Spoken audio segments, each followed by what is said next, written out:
De volta com o cenário político nesta segunda-feira, estamos começando a semana entrevistando aqui o Neilton. Você que é de Apodi conhece o Neilton e você de casa que é daqui de Mossoró e das outras cidades.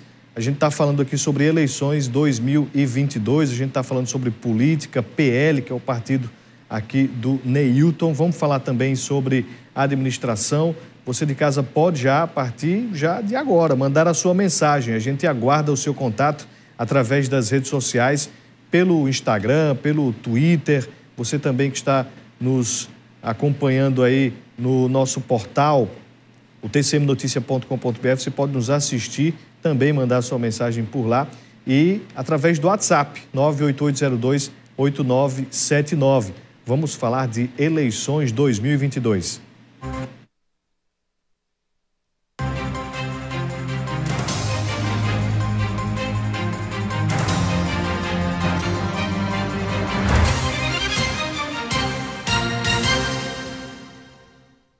Quando toca essa vinheta, vem uma emoção forte e tá faltando muito pouco aí para o período do corpo a corpo, do carro de som, dos discursos, dos palanques, tá bem pertinho. Agora já a partir de quarta-feira tem início as convenções, onde os partidos definem os seus candidatos, vai até o dia 5 de agosto. A partir do dia 16 de agosto começa a campanha e a gente vai sentir mais ainda a emoção bater quando a gente escutar esta vinheta. Mas a gente fala dessa preparação dos partidos, dos candidatos, mas os eleitores precisam ficar atentos, porque o período para os eleitores solicitarem o voto em trânsito para as eleições deste ano já começou. Quem pretende utilizar esta modalidade de voto precisa ficar atento ao prazo e aos procedimentos para fazer a solicitação. O repórter Alivaci Costa tem mais informações. Começou nesta segunda-feira, dia 18, o prazo para os eleitores fazerem a solicitação de voto em trânsito, já para as eleições agora de 2022. Essa modalidade, o voto em trânsito, ocorre quando o eleitor está fora do seu domicílio eleitoral e indica à Justiça Eleitoral um outro local onde ele pode votar. Para quem vai fazer essa solicitação, pretende nessas eleições agora utilizar esse recurso, é importante ficar atento ao prazo que já se encerra no dia 18 de agosto. A pessoa tem aí cerca de um mês, 30 dias para fazer essa solicitação junto à Justiça Eleitoral. Para quem vai fazer a solicitação, é importante saber que não pode estar com pendências na Justiça Eleitoral. Tem que estar em dia com as obrigações eleitorais. E também ainda é importante lembrar que tem que procurar um dos cartórios eleitorais de forma presencial, já que não há a possibilidade de fazer a solicitação via internet. Então, o eleitor, eleitora que pretende fazer o voto em trânsito tem esse período para fazer a solicitação e é importante lembrar ainda que é possível fazer essa solicitação tanto para um como para os dois turnos das eleições em 2022. Claro que há ainda aí algumas modalidades em que a pessoa pode votar, por exemplo, apenas para o presidente da República, dependendo se a pessoa está dentro do mesmo estado ou se estará em outro estado, e também há a modalidade onde a pessoa pode votar nos candidatos a governador, a senador e a deputado se estiver dentro do mesmo estado da cidade de origem em que já vota.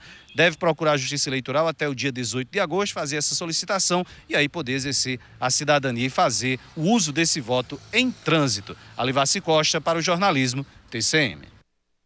Se você já sabe que você não estará no seu domicílio eleitoral, dia 2 de outubro, você vai estar em outra cidade, então vá lá, faz o voto em trânsito para você garantir o seu poder de voto, né? Então fique atento. Vai estar em outro estado, você pode solicitar o voto em trânsito também. Então é sempre importante que você vote, o importante é você votar, dê seu jeitinho aí de fazer o seu voto em trânsito caso você necessite, tá bom? A gente vai sempre alertando aqui com o passar do calendário para que você não perca este prazo. Você que precisa, você que não precisa, então fique tranquilo. Mais uma informação. Em abril deste ano de 2022, o PMB, o Partido da Mulher Brasileira, teve negado por unanimidade o pedido do Tribunal Superior Eleitoral de mudança de nome para Brasil 35, por segundo o TSE, poder gerar confusão no eleitorado. A legenda desistiu da nomenclatura e buscou a Justiça Eleitoral em maio para tentar aprovar um outro nome, Por Mais Brasil, em tempo para as eleições deste ano, que ainda não conseguiu. No Rio Grande do Norte, o partido conta com a ex-vereadora do município de Grossos, a Cloriza Linhares, como pré-candidata ao governo do estado.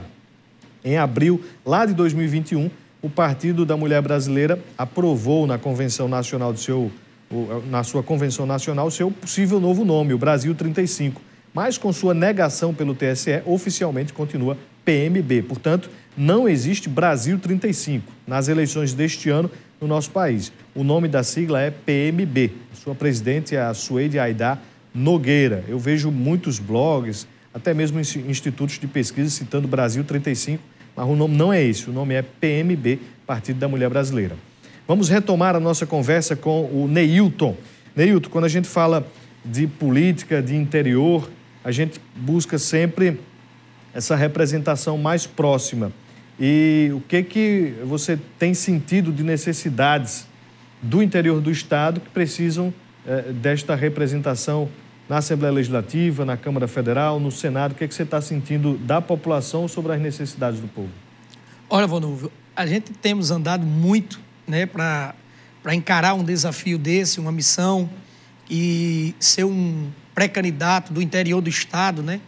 Ele tem um sentido a mais, um sentido que a representatividade daquela região ela passa a ser melhor escutada dentro da problemática levada à Assembleia. E também temos entendido que o povo precisa disso. É a fala de muitos cidadãos, de muitas pessoas do interior, que as políticas públicas elas se concentram nas grandes cidades ou na grande Natal. E aí o nosso interior, né, por pequenos problemas que sejam, não conseguem ter resolutividades rápidas, né, e não ter voz. Então nós temos grandes potenciais econômicos, por exemplo, no interior, que não são explorados, que não são melhor trabalhados dentro das políticas de possibilidades. Por quê? Porque não tem voz, não tem fala, não tem representação junto à Assembleia. Então nós temos 24 deputados no estado que representam as regiões, as cidades e aquele povo que o elegeu. Porém, quando você vai olhar o mapa geográfico político, você vai encontrar políticos da grande Natal, das grandes cidades. E aí as pequenas cidades, ou até mesmo regiões, elas não são representadas na Assembleia. Isso dificulta com que a gente consiga avançar no desenvolvimento, na oportunidade, na geração de emprego e renda, ou até mesmo no simples problema do cotidiano daquela população, daquela cidade. O senhor é vice-prefeito lá do município de Apodi. Apodi gosta de política, né? É um povo que está ali batendo esteira com o povo de Mossoró, com o povo lá de nós, lá de Caraúbas. E as pessoas lá, ela têm uma compreensão diferente da política ou mais sentimental. Eu acho que até mais do que em outras cidades. É um sentimento que tem lá do povo gostar de política, de falar, de debater. E lá existe agora uma junção de grupos, né? O grupo dos Bacurau, junto com o grupo dos Vermelhos, houve ali uma conexão formatada muito pela aliança entre PT e MDB. E como é que está o Neilton, né, observando essa cena lá em Apodi, que representa bastante o senhor politicamente, né, e o PL? Como é que o senhor tem observado essa cena política lá da cidade? Primeiro que Apodi é a 11ª cidade no colegiado eleitoral. Nós somos quase 30 mil eleitores.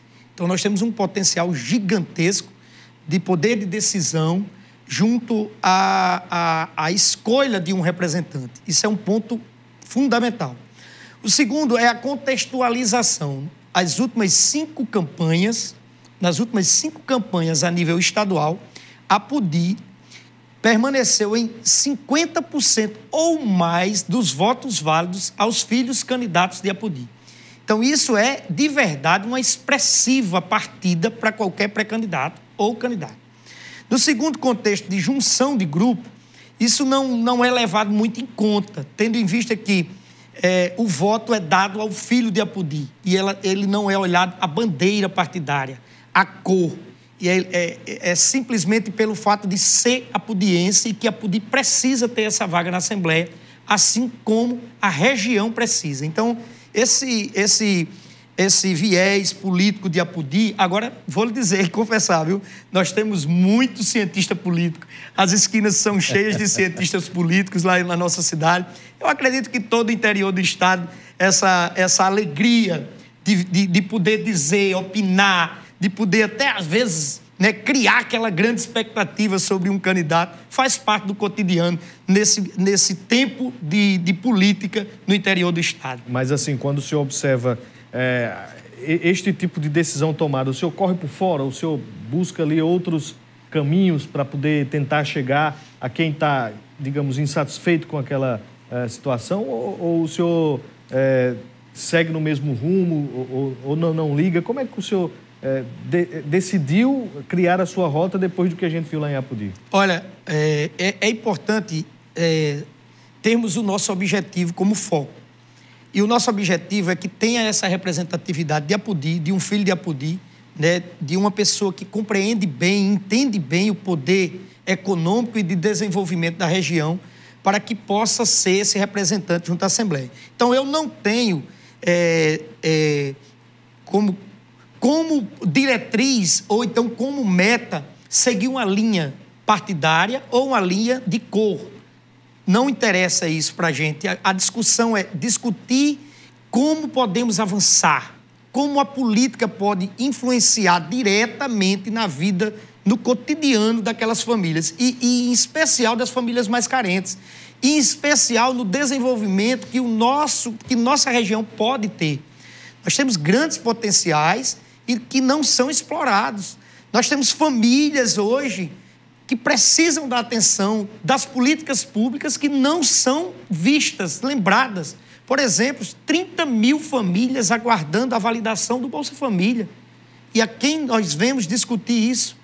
Nós temos hoje o segundo pior, nós estamos hoje na segunda colocação de evasão e reprovação escolar. Nós somos o segundo do país, o segundo estado do país em reprovação e evasão escolar. E o primeiro do Nordeste. Olha só, quem está discutindo isso? Nós somos o terceiro estado em geração de emprego, o terceiro pior estado em geração de emprego. Então, peraí, nós não temos uma educação de qualidade e nós não geramos a expectativa de sermos empregados, de termos emprego. Isso tudo transforma a vida, principalmente das famílias mais humildes, em uma necessidade extrema. Então, aí nós vamos para dados. Olha os dados. 33% da população do Rio Grande do Norte, eles têm insegurança alimentar. Ou seja, quase 1 milhão de potiguares não sabe se amanhã vão se alimentar 3 vezes ao dia. Isso é uma coisa que a gente precisa discutir. Isso é uma coisa que o envolvimento político faz parte de ter sua responsabilidade para com o povo. Então, nós temos que discutir educação, segurança alimentar e oportunidade de empregos. Isso é a política. Então, quando a gente não pensa isso, que a política é o potencializador e o grande responsável por resolver esses problemas, a gente só aumenta esses números e aí a população desacredita e a população fica desassistida. Então, isso me motiva a ser um representante. Por quê? Porque a minha classe social, de onde eu saí da pobreza, dessa realidade de dizer assim, meu pai era o único trabalhador na minha casa, que tinha uns 3 filhos, e minha mãe. E aí o que ele ganhava? Ele ganhava simplesmente o de a gente comer durante o dia. Então, quando eu me olho hoje, eu vejo várias pessoas naquela situação que eu já estive. E isso me incomoda, isso me inquieta, isso me transforma em potencializar para que a gente possa oportunizar. Como é que se potencializa hoje? Ô, Vanuva, se eu tirasse hoje para ajudar, que eu faço isso e você faz, todos nós fazemos, as pessoas que precisam, nós temos limites. Eu consigo ajudar uma pessoa uma vez, você consegue ajudar uma pessoa uma vez, mas diretamente, todo mês, ninguém consegue. Só quem consegue é a política. Por quê? Porque faz valer o dinheiro do povo em benefício do povo. E aí é esse significado que a política tem. É isso que a gente tem que potencializar e acreditar, não perder a esperança, porque isso transforma, isso modifica a realidade aonde estamos. Vamos fazer mais um intervalo comercial. Na sequência, a gente traz o terceiro bloco do cenário político já com a sua participação.